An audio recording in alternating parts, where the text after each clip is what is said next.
Let's get more reaction on Guinea and speak to Marie-Roger Belois, who's the CEO of Africa International Media Group. She's joining us from Paris via Skype. Thanks for talking to us on Al Jazeera. Before we talk about how France could be perceiving this, just what is your reaction to the developing story out of Guinea, and who do you think is in charge?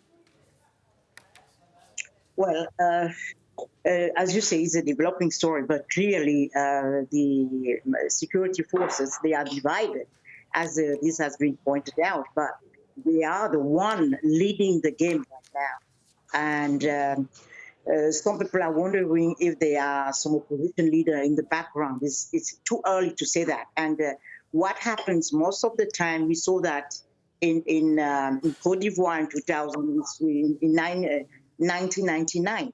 We saw that in other places. First, the military take over power, and then they negotiate or they find somebody to hand it over when they want to hand it over. Sometimes they say, we do a transition and then try to buy as much time as they can. So far, we don't know if they are handling it. But what we know is that the head of the special forces, who's clearly the one leading the coup, Mr. Mamadou Doumbouya, had arguments with the Minister of Defense. He's been involved in the huge repression in, I think, 2008 or something, in a stadium where, during the transition government, where the military raped women, killed people. It's a trauma.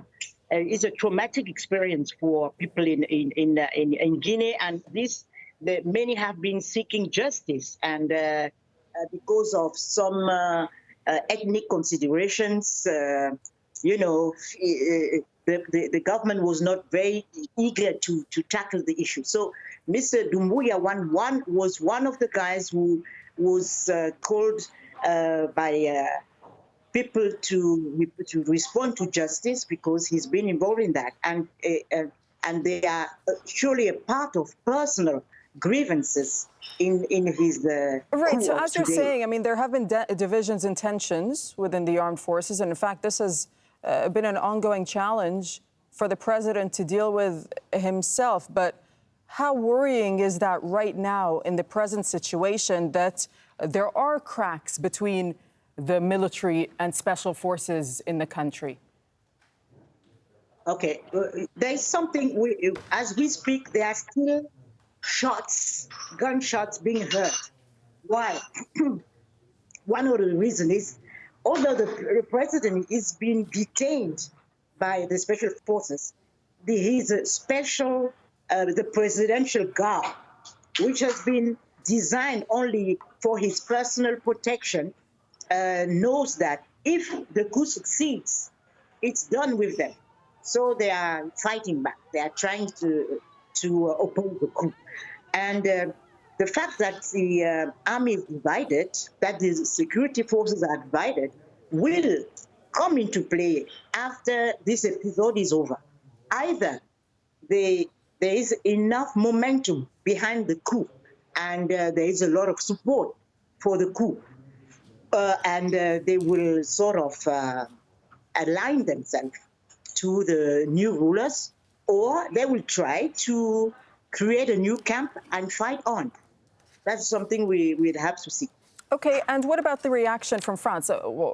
So far, we've not seen, in fact, any reaction from former colonial power France. How do you think the government in Paris will be looking at the situation right now in Guinea? Okay, first, it is notorious that the relationship between government Macron, or President Macron and Alpha Condé was very tense. Not support the third term at all.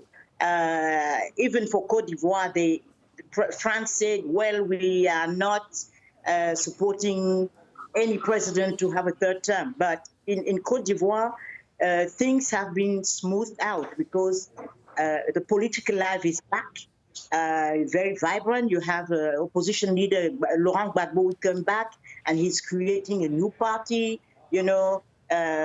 So and we didn't have that at all in Guinea.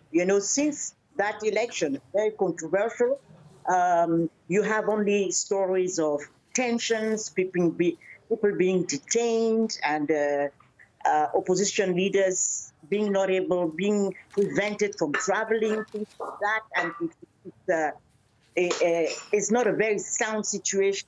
And I know even this week, there were talks. I came across people who came to Paris trying to appease the relationship between France and Guinea.